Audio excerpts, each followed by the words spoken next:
سبحان اللہ والحمد للہ۔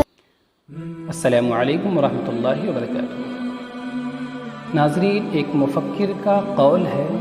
کہ نکاح سے پہلے اپنی آنکھیں خوب کھلی رکھو، مگر نکاح کے بعد اپنی آدھی آنکھ بند کر لو۔ یعنی نکاح کرنے سے پہلے اپنے جوڑے کے بارے میں آپ خوب معلومات حاصل کریں، دوست، احباب، رشتہ دار جہاں سے بھی ممکن ہو ان کے بارے میں پتہ کریں کہ ان کا کردار کیسا ہے، وہ کس مزاج کی حامل ہے، وہ کس چیز کو پسند اور کس چیز کو ناپسند کرتی ہے۔ لیکن رشتہ ہو جانے کے بعد آپ اجمال پر اکتفا کریں،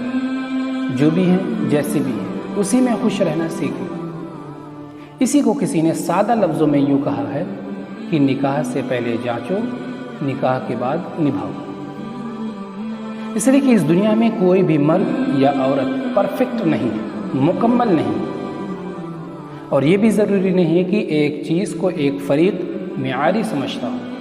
تو دوسرا فریق بھی اس کو معیاری سمجھے۔ اس بنیاد پر خواہ کوئی کتنا زیادہ ہی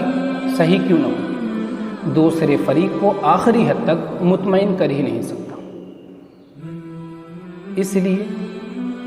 رشتہ کرنے سے پہلے تحقیق تو ضرور کرنی چاہیے، لیکن رشتہ ہو جانے کے بعد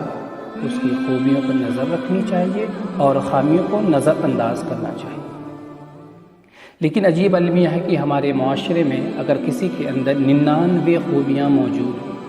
اور ایک خامی ہو تو ہماری نظر ان خوبیوں کے بجائے خامی پہ جا کے رکتی ہے، اور یہی عکس جب میاں بیوی کے رشتے پہ پڑتا ہے تو بیوی ہو یا بہو خامی تلاش کی جاتی ہے، اور اگر یہ سلسلہ دراز رہا، دونوں ایک دوسرے کی خامیوں کو تلاش کرتے رہے تو نتیجہ یہ ہوگا کہ ایک دن دونوں لڑ کر علیحدگی اختیار کر لیں گے۔ کہ مشکل یہ ہے کہ ایک رشتہ ختم ہو جانے کے بعد، ایک تعلق ختم ہو جانے کے بعد جب دوسرا رشتہ قائم ہوگا تو اس کے اندر بھی بہت جلد وہی یا کوئی دوسری خامی نظر آئے گی۔ وہ رشتہ ختم ہوا تو دوسرا، تیسرا، یہ سلسلہ کہاں تک جائے گا کچھ کہا نہیں جا سکتا۔ اس کے مخالف ایک طریقہ ہے موافقت کا، کمپرومائز کا، ایک دوسرے کو سمجھنے کا۔ مرد عورت دونوں میں کچھ نہ کچھ خوبیاں اور خامیاں موجود ہوتی ہیں، تو ضرورت اس بات کی ہے کہ دونوں فریق بطور خاص مرد اپنے شریک حیات کے اندر جو خوبیاں موجود ہوں اس کی تعریف کریں، اس کی حوصلہ افزائی کریں،